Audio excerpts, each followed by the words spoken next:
My family, hey, I have more interesting news, but before we get to that, just check this out. What is this one? Withdrawing from the World Health Organization, sir? Ooh, that's a big one. So we paid $500 million to World Health when I was here, and I terminated it. China with 1.4 billion people. We have 350 to pay. Nobody knows what we have because so many people came in illegally, but let's say we have 325. They had 1.4 billion. They were paying 39 million. We were paying 500 million. It seemed a little unfair to me. So that wasn't the reason, but I dropped out. They offered me to come back for 39 million. In theory, it should be less than that, but, and when Biden came back, they came back for 500 million. He knew that you could have come back for 39 million. They wanted us back so badly, so we'll see what happens. So President Trump has just signed an executive order, just removing the United States of America from the World Health Organization, the W.H.O. And, all we can just say, just in Pastor Chris's words. But I told you.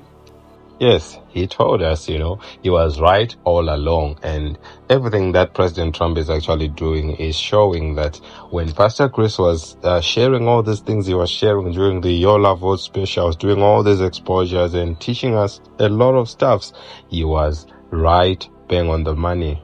All right. So I just want you to hear what Pastor Chris had to say about especially free speech and the WHO, the origins, the intent, and all those things, so that you can understand one of the reasons why President Trump actually withdrew from such an organization. So you tell me what you think in the comments below. Like, share, comment, and subscribe. God bless you. Do not be deceived by this. They usually will. You heard a lot about the eugenicists and their ideology a moment ago, and then the guy who was the first director general of the WHO, which is called the World Health Organization. You'd think it was established for health. Well, we all thought so when we were ignorant,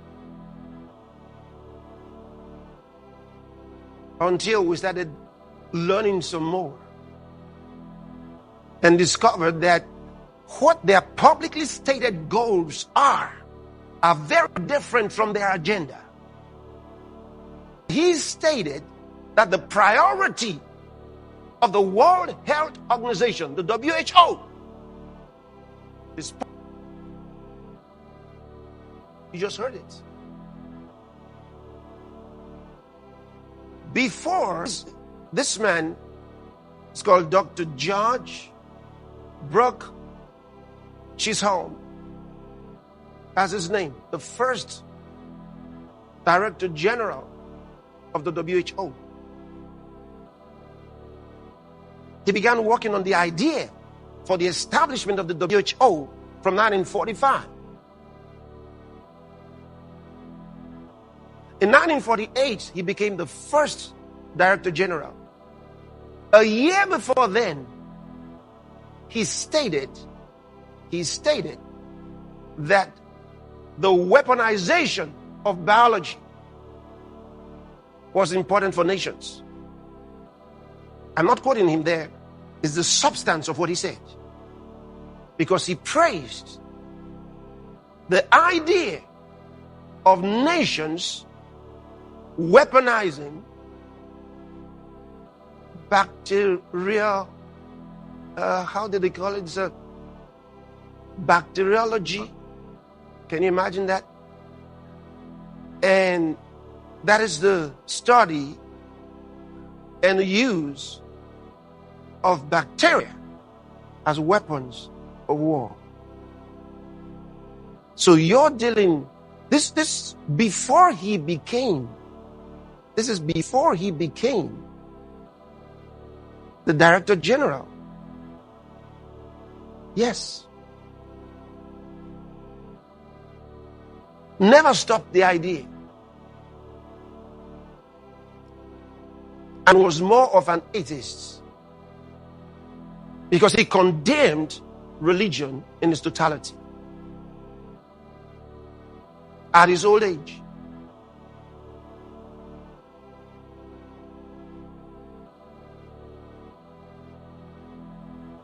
So you ask yourself, if that kind of a guy was the one who became the first director general of the W.H.O. and worked on its establishment from the beginning. So, what is the W.H.O? What is it? Let me read to you what I just mentioned to you. Germ warfare. Okay? Bacteriological warfare. He told a meeting. Now, this was written in praise of him, just so you understand. Okay? But I can elicit certain things from here. Bacteriological warfare, he told a meeting, as quotes, a meeting of teachers in Toronto in 1947, promotes any little group of people or any little nation to a degree of proficiency in offensive warfare, which makes it a competitor of any other greater nations. And then he told them, it is obsolete now to gauge a nation's war strength by its capacity to produce aluminium, guns, tanks, and so on. End quote.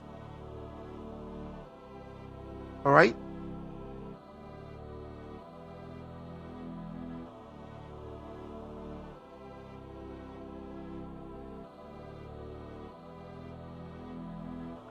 So here's a long article here following his death. This article was written February 5th, 1971, following his death.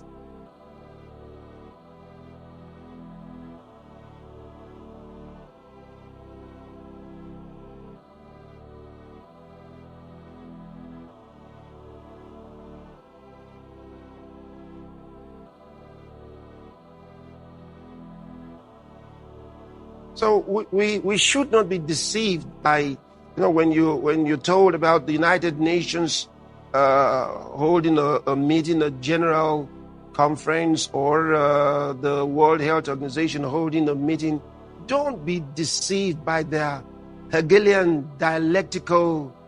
I know that you might be.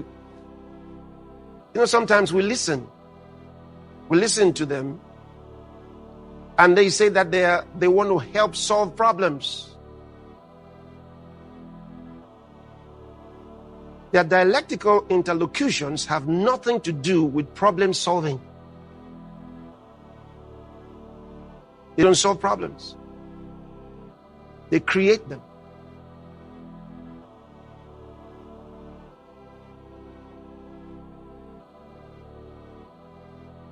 They create them.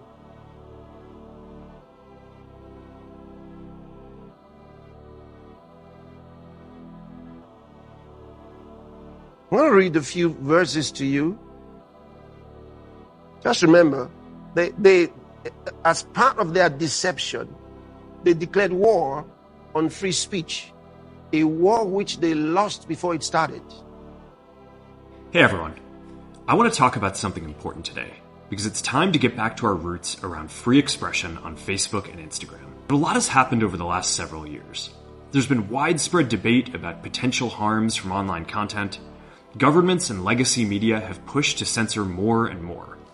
A lot of this is clearly political, but there's also a lot of legitimately bad stuff out there. Drugs, terrorism, child exploitation. These are things that we take very seriously, and I want to make sure that we handle responsibly. So we built a lot of complex systems to moderate content. But the problem with complex systems is they make mistakes. Even if they accidentally censor just 1% of posts, that's millions of people. And we've reached a point where it's just too many mistakes and too much censorship. The recent elections also feel like a cultural tipping point towards once again prioritizing speech. So we're going to get back to our roots and focus on reducing mistakes, simplifying our policies, and restoring free expression on our platforms. Because this is not their time. After we've gone, which will not be by their order, we go when Jesus sounds the trumpet. So just in case they hear us talk about when we go and they say, okay, now we're going to engineer, you're going. It's not by your engineering, it is by the trumpet of the Lord. The Bible says we gather unto him. All right? So we gather unto him.